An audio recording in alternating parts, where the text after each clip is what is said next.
కన్యా రాశి వాళ్లకు ఈ వారం గత వారం కంటే కొంత మెరుగైనటువంటి పరిస్థితులు ఏర్పడుతుంటాయి. ఆర్థికంగా కొంత కుదుట పడతారు. ఊహించిన ఖర్చులు కూడా చేయగలుగుతారు.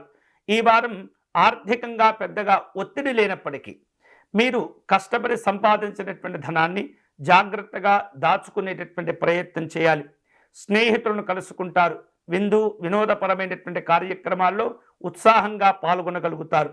ఈ వారం ప్రముఖులను కలుసుకునేందుకు మీరు ఎక్కువగా శ్రమించవలసే పరిస్థితులు ఏర్పడుతుంటాయి. అంటే వారిని కలుసుకునేందుకు ఎదురు చూసేటటువంటి పరిస్థితులు ఉంటాయి.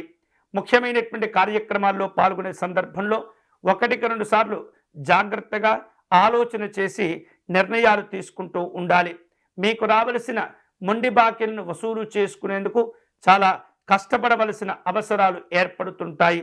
ఈ వారం కీలకమైనటువంటి పనులు చేపట్టే సందర్భంలో మీ యొక్క కుటుంబ సభ్యుల యొక్క నిర్ణయాలు సలహాలు తీసుకునే ప్రయత్నం చేయండి. ముఖ్యంగా భార్యాభర్తలు కూర్చొని కలిసి చర్చించి నిర్ణయాలు తీసుకోవటం ద్వారా విశేషమైనటువంటి లాభాలు పొందే అవకాశాలు ఉండబోతున్నాయి.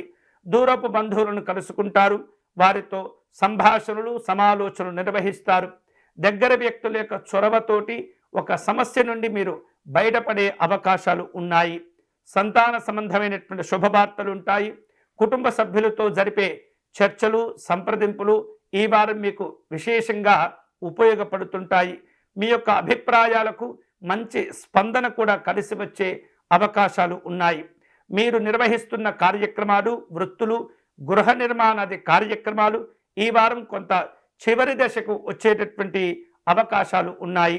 ముఖ్యమైనటువంటి ప్రయాణాలను కూడా మీరు ఏర్పాటు చేసుకుంటారు.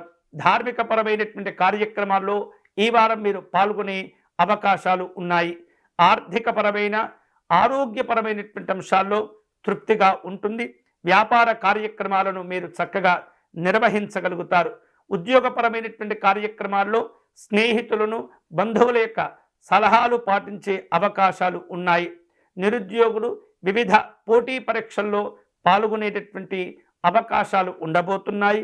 ఏకాగ్రతతో వ్యవహరించి లక్ష్యాలను అందుకునే ప్రయత్నం చేయండి.